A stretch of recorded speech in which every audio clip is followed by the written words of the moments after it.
আয়নার বিয়ে হয়েছে ২ মাস ১৩ দিন। সে গুনে গুনে হিসাব করে রেখেছে। শ্বশুর শাশুড়ি ননদ সবাই খুব ভালো মানুষ হলেও আয়নার বেশিরভাগ সময় মন খারাপ থাকে, কারণ আয়নার স্বামী রাহাতের চাকরিটা ঢাকায়। যদিও সে প্রতি সপ্তাহে ২ বার করে আসে, তবে এক সপ্তাহ আয়নার কানে কানে ফিস ফিস করে রাহাত বলল, আগামী আগামীকাল এসে তোমাকে নিয়ে যাব, তুমি আমার সাথে থাকবে। সে কি আব্বা আম্মা কিছু মনে করবে না? একই সাথে উৎকণ্ঠা উৎফুল্ল হয়ে বলে ওঠে আয়না। মা নিজেই আমাকে বলেছেন সেই রাতটা ছিল আয়নার জন্য স্বপ্নময়। যথারীতি সপ্তাহ ২ পরে রাহাত ফিরে আসে। যদিও আয়নার সব গোছগাছ করেই রেখেছিল, তবুও রাহাত অনেক কিছু রেখে যায়। সে নাকি ওখানে আগেই আয়নার জন্য অনেক কিছু কিনে রেখেছে, এসব নেওয়ার প্রয়োজন নেই। যখন আবার এখানে ঘুরতে আসবে তখন আর এক্সট্রা লাগেজ বহন করা লাগবে না। এই কিছুদিন আয়না বুঝতে পেরেছে মানুষটা ভীষণ রকম গোছানো। আয়না, শোনো, ঢাকা শহরে ঢাকা শহরের নিয়মকানুন একটু আলাদা, তোমার মানিয়ে চলতে একটু কষ্ট হবে। আয়না মাথা নিচু করে হাসলো। আমি জানি, নাটক সিনেমায় দেখেছি, আমি কোনোদিন ঢাকায় যেতে পারবো সেটা চিন্তাও করিনি। স্বল্প শিক্ষিত মেয়ে আমি, বাবা ক্ষেত মজুর, তাই এইসব আমার কাছে বিলাসিতা। একদমই না, তুমি তোমার প্রাপ্যটাই পাচ্ছ। নিজেকে কখনো আয়নায় ভালো করে দেখেছো? তোমাকে একবার যে দেখবে সেই পাগল হয়ে যাবে। অবশ্য তোমার তো আয়না দেখার দরকারই নেই, তুমি নিজেই তো আয়না। হক করে হেসে ওঠে রাহাত। অবশেষে প্রায় ৯ ঘন্টা জার্নি শেষ করে তারা এসে পৌঁছালো রাহাতের ভাড়া করা ফ্ল্যাটের দরজা খোলা দেখে দুজনেই আঁতকে উঠল। ভাইজান, আমি আপনার ঘরে ছাদ থেকে দেখছি, তাই দরজা খুলে রাখছি। আসসালামু আলাইকুম ভাবি, কেমন আছেন? আমি ভালো আছি, তুমি কি? আমি রাবেয়া, ভাইজানের বাড়িতে বহুদিন ধরে কাজ করছি।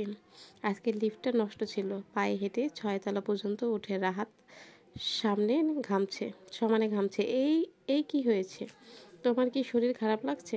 না, একটু পানি দাও, আমি আনতেছি। ভাইজান, আপনি ভিতরে আসেন, বসেন। আয়না, তুমি যাও, পানি নিয়ে আসো। আয়না কিছুই বুঝতে পারে না, তবুও সে ছুটে যায়। রান্নাঘরে কোন দিকে সে চেনে না। তার শাশুড়ি অবশ্য একবার বলেছিল রাহাতের ছোটবেলায় কোনো একটা সমস্যা হয়েছিল, যার কারণে ভারী কাজকর্ম সে খুব একটা করতে পারে না।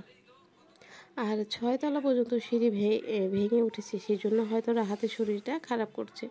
আয়না রাহাতকে শুইয়ে দিয়ে রাবেয়ার সাথে খাবার দাবারের ব্যবস্থা করতে গেল। রাহাত ইতিমধ্যে ঘুমিয়ে গেছে। রাবেয়া সব কিছু পরিষ্কার ঝকঝকে করে রেখেছে।